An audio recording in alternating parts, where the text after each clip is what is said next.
শ্রী শ্রী মায়ের কথা স্বামী মহেশ্বরানন্দের মহারাজের স্মৃতি থেকে। জয়রামবাটিতে একবার জন্মতিথির দিন সকাল হইতেই মা অসুস্থ বোধ করায় ভাবিয়াছিলেন যে সেদিন আর স্নান করিবেন না, কিন্তু পাছে ছেলেরা উহা লইয়া চিন্তিত হইয়া পড়ে, তাই তিনি ভাবিলেন যে না, স্নান করবেন। সেই জন্য অবশেষে স্নান করাই যুক্তিযুক্ত মনে করিলেন। সন্ধ্যার পর তাহার জ্বর হইল। আমি কাছে যাইতেই মা বলিলেন, বাবা, প্রথমে মনের কথা শুনবে, প্রথম মনই গুরু। এই দেখো না, আজ সকালে ঘুম থেকে উঠতেই মনে হলো যে শরীরটা খারাপ, আজ আর নাইব না। আবার নানা রকম ভেবে শেষে নেই ফেললুম, এখন ভুগছি।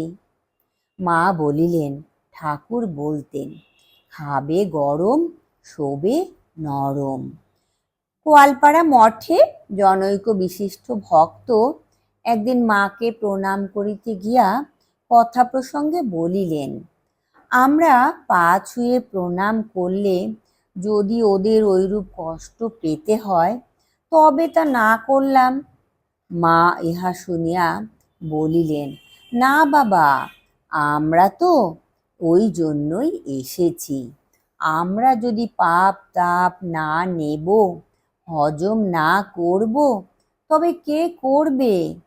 পাপী তাপীদের ভার আর কারা সহ্য করবে? তবে যারা ভালো ছেলে তারা পা ছুলে কিছু হয় না, আর এক একজন আছে তারা ছুলে পা যেন একেবারে জ্বলে যায়। তোমরা পা ছুঁয়ে প্রণাম করবে বই কি বাবা।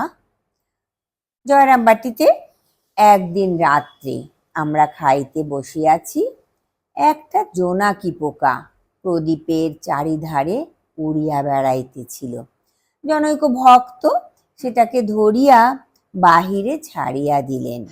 মা তাহাতে বিরক্ত হইয়া বলিলেন, ওতে অত দয়া করতে হয় না, ওটা মেরে ফেলো, এখনই প্রদীপে পড়লে খারাপ হবে।